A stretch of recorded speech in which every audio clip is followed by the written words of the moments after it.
What's up, everyone? Been a while since I shot a video of the old Miata.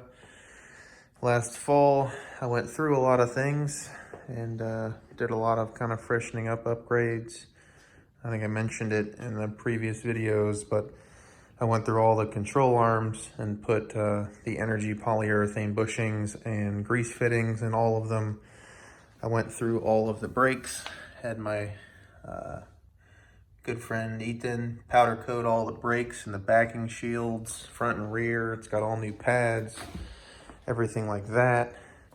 The diff cover was painted a nice silver. All the arms were pour 15. The subframe was painted. Everything was done up and freshened up, and I'll try to overlay some pictures here while I'm just kind of chatting to kind of show you the different parts that were done. Got the car running and driving. Probably the biggest thing that I did over the off season that has made it a cool experience to drive was the catback, I guess you'd call it, turbo downpipe back exhaust that I did to replace the old Yanaka 2.5 inch, fairly mild catback that I had in the car.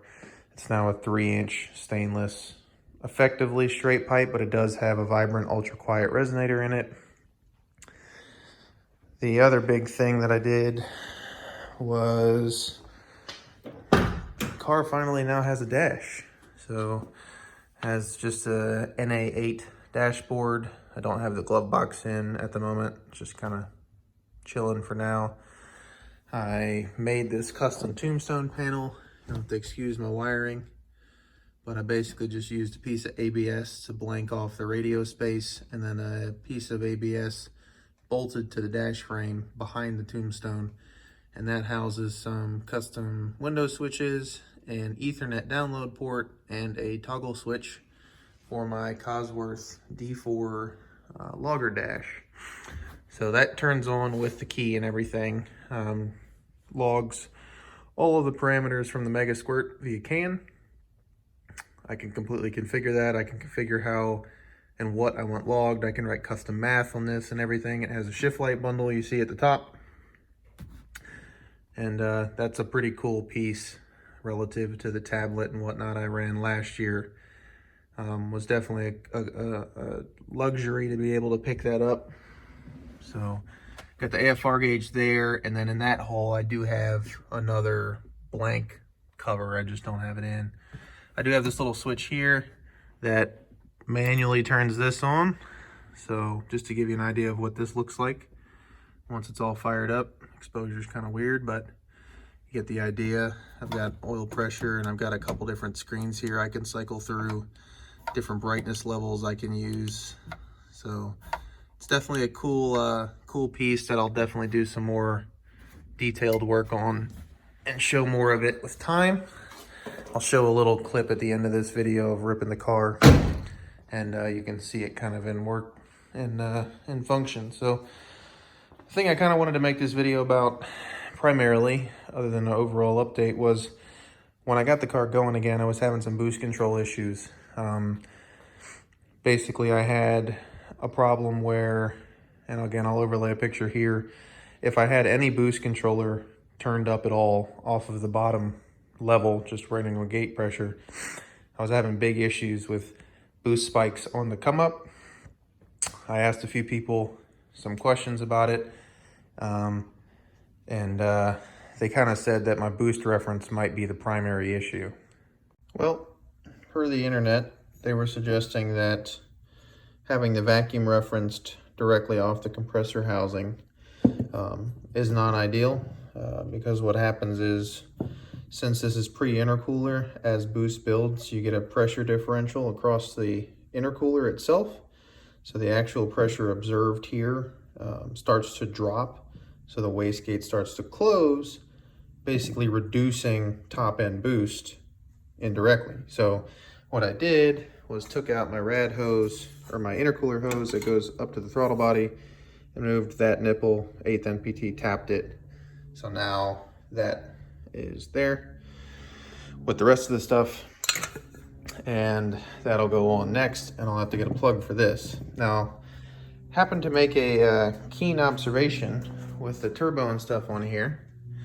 that it's a pretty good little nick in the valve cover and a pretty good little nick in the compressor housing.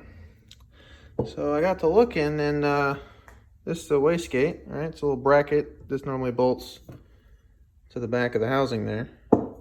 And check this out. So this thread's on there. This had almost fallen completely off. This was so loose that in the car,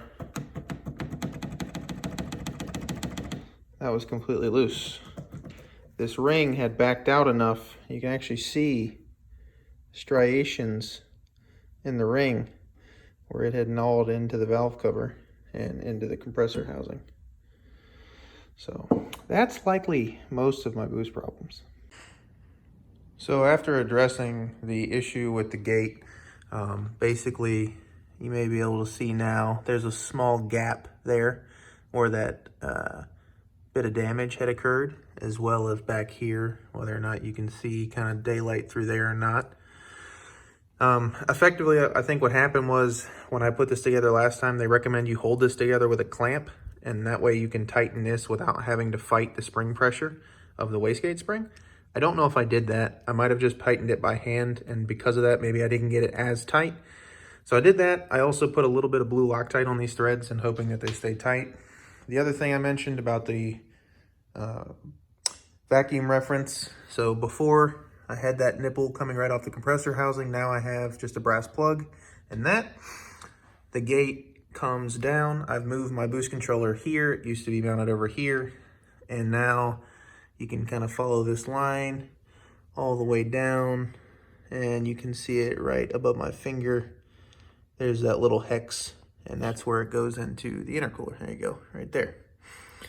So now that's referenced right off the intercooler pipe, right before the throttle body blade, post intercooler. So as boost increases, and if you do get a pressure differential across your intercooler, the reference that the turbo is seeing is what the engine sees, and not effectively what the intercooler observed. So I've got that back together now. I have done a test rip on it, and I'll overlay a picture now. The boost response is as good as it's ever been. You can see that the curve comes on much smoother, doesn't have a big spike at the front, and it holds much smoother throughout the power band with a slow gradual increase with RPM, just like it's supposed to be. So go ahead and put a little clip in here of it ripping.